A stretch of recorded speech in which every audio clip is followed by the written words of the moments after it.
La época colonial en la Nueva España. La época colonial se puede describir como el periodo en el cual la corona española estableció colonias por casi todo el mundo. Una colonia era un territorio conquistado y dominado por una potencia extranjera. Asimismo, la potencia estaba encargada del manejo de recursos y bienes naturales del mismo, así como del sometimiento de los nativos que en su mayoría eran explotados y maltratados para labores del campo, domésticas o trabajos pesados. La justificación principal de la mayoría de los conquistadores fue civilizar a los nativos. Además, detrás de esto en Europa se tenía una ideología racista, y esto lo hacían con el simple afán de sentirse superiores. La época colonial, también conocida como Virreinato en la Nueva España, se desarrolló a partir de 1521 con la conquista de la Gran Tenochtitlán hasta 1810 con el inicio de la Guerra de Independencia, abarcando desde parte del sur de los actuales Estados Unidos hasta Sudamérica, territorios como Perú, Ecuador, Venezuela, etc., así como varios conjuntos de islas tanto en el Golfo de México como en el Océano Pacífico. En el caso de la Nueva España, la nueva metrópoli española, nos encontraremos con su estructura política, económica y social. La estructura económica de la colonia se basaba principalmente en la explotación de recursos naturales en el territorio. La minería fue muy importante para la corona, se extraían minerales y metales preciosos, que en aquella época eran muy cotizados y apreciados en el viejo continente.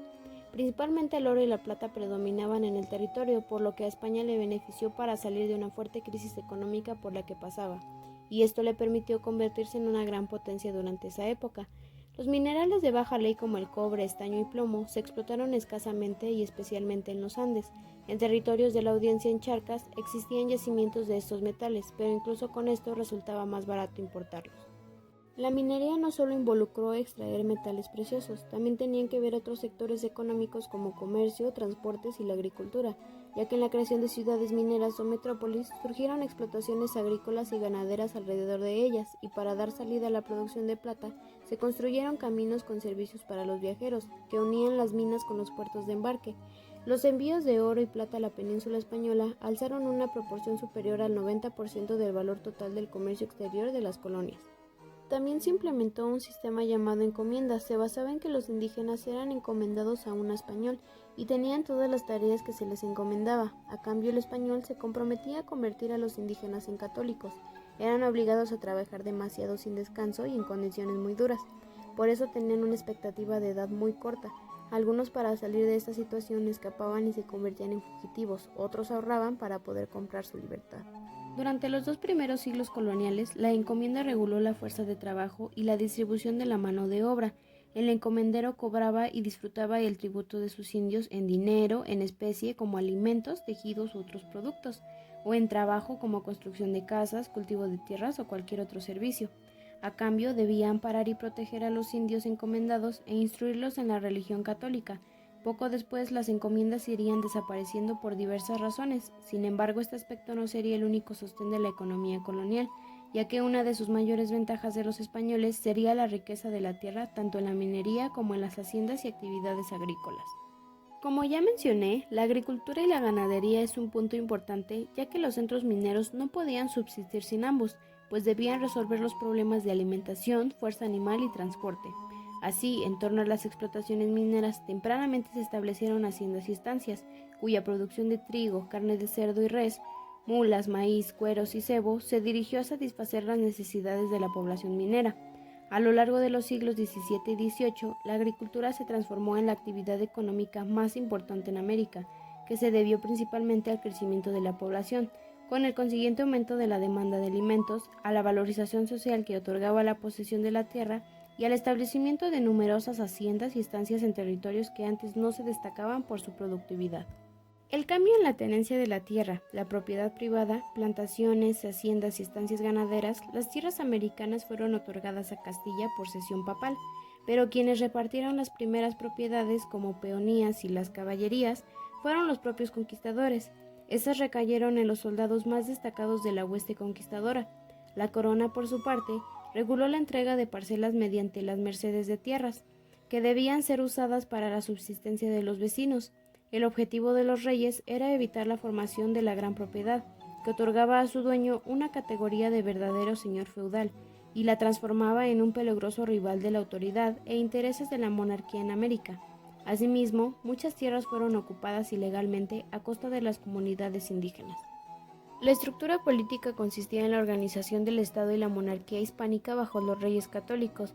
El reinado de los reyes católicos, que abarcó de 1469 a 1516, marca el límite entre la Edad Media y la Edad Moderna. Se caracteriza por la unión política de los reinos peninsulares, la conclusión de la Reconquista y el descubrimiento de América. Los órganos de poder en España eran la familia, donde el padre tiene todos los derechos sobre los hijos; el municipio, que era la base territorial y estaba dominado por la nobleza. Las atribuciones del municipio eran muy amplias, mayores que las del Estado; el corregidor, que era una especie de gobernador civil con mayores poderes, y su función era ejercida por la baja y media nobleza. El señorío territorial y señorial representaba la delegación del poder real en favor de un particular. Más de la mitad de las villas de España estaban sometidas al régimen señorial. El rey era la autoridad real y recibía una sanción religiosa y civil. Tenía carácter absoluto, no estaba obligado a las leyes ordinarias, solo a las morales y divinas. Los poderes autónomos de que estaba dotada la sociedad se contrapone a la suprema autoridad que poseía el rey. Las cortes representaban al reino y era el órgano de colaboración con el que hacían jurar los fueros a los reyes y votaban impuestos extraordinarios. Los consejos eran órganos asamblearios consultivos encargados de asuntos específicos, consejos de Estado de Castilla, de Indias y Consejo de Hacienda.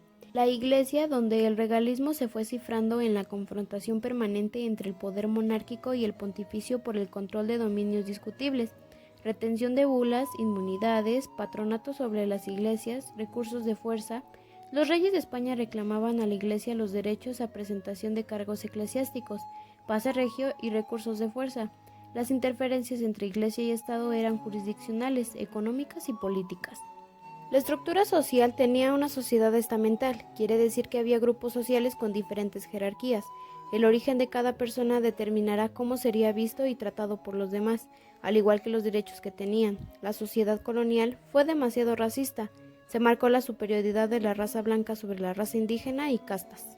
Los españoles eran el sector dominante. Este grupo, como su nombre dice, estaba formado por los españoles, también llamados peninsulares, ocupaban los cargos políticos más importantes. Los criollos eran los descendientes españoles nacidos en América. Estos podían acceder a cargos políticos, los que tomaban las decisiones y establecían las normas. También eran los que poseían las riquezas, ya que manejaban el comercio y la minería. Con el tiempo fueron acumulando tierras, por lo que desarrollaron la agricultura y la ganadería. Los mestizos, que eran la mezcla de españoles con indígenas.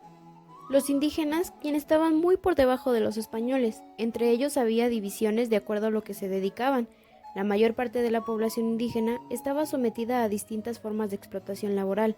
Eran utilizados como sirvientes, mineros y agricultores. Y finalmente se encontraban los negros, los cuales eran personas de África traídas a América de forma ilegal, y para hacerlos esclavos y obligarlos a trabajar en plantaciones o ser sirvientes para los españoles. Conclusiones. Está claro que la época colonial se vivía de todo, desde la injusticia, desigualdad, discriminación hasta la esclavitud, y aunque no ha cambiado mucho, se evidencian en ellas los hallazgos tecnológicos y científicos, pero la desigualdad sigue afectando quizás peor que antes, pues aún hay mucha gente desempleada muriendo de hambre, y antes no había tanto desempleo ya que el gobierno elegía que todos trabajaran, aunque el salario tampoco hacía que salieran de la pobreza, siempre había empleo. Actualmente nos enfrentamos a los mismos problemas, pero ahora con una población más grande, sumando la escasez de recursos naturales, malos gobiernos que en su mayoría son corruptos y poseen una mala administración. Tampoco debe de ponerse en duda los escasos servicios y derechos que correspondían a los trabajadores, como mano de obra barata y como resultado sueldo bajo o nulo, así como la poca herramienta y maquinaria que había. Por ejemplo, en la minería no contaban con equipo de protección y un problema aledaño a los ya mencionados era que buena parte de los saberes que gobernaban la actividad minera eran empíricos, es decir, con la vista y el olfato detectaban los metales o piedras preciosas y con el gusto comprobaban si el metal que habían detectado era plata. Ahora bien, con los conocimientos que poco a poco se fueron dando en el área y en general con acontecimientos como la Ilustración y las revoluciones industriales, mejoraron sin duda la calidad de vida de los mineros y en general del novohispano promedio. Sin embargo, no podemos conformarnos con simplemente saber que ahora como ciudadanos y trabajadores contamos con derechos y libertades. Simplemente en la minería algunos grandes yacimientos fueron severamente explotados y lo que aún obran son pertenecientes a empresas extranjeras o sus frutos son pocos. comparados con la riqueza que sin duda alguna nos fue robada, eso sin hablar de las oportunidades que gracias a esto se nos han quitado. Como sabemos, el sistema colonial ya no existe, pero algunos países o regiones quedaron anexados a otras naciones porque en algún momento fueron colonias de los grandes imperios. Tal es el caso de la Guyana francesa. Esta región se encuentra en Sudamérica, pero es una extensión de Francia, además de que pertenece a la Unión Europea. Por otro lado, también aún siguen presentes las monarquías, dos muy claros ejemplos, la corona inglesa y la española. Y finalmente, en cuestión social, podemos decir que el sistema de castas sigue vigente, por ejemplo, en la India. En general, podemos decir que en pleno siglo XXI existen demasiados problemas a raíz de la discriminación por raza y estatus social, la violencia, los homicidios y esclavitud a sectores vulnerables de la población mundial.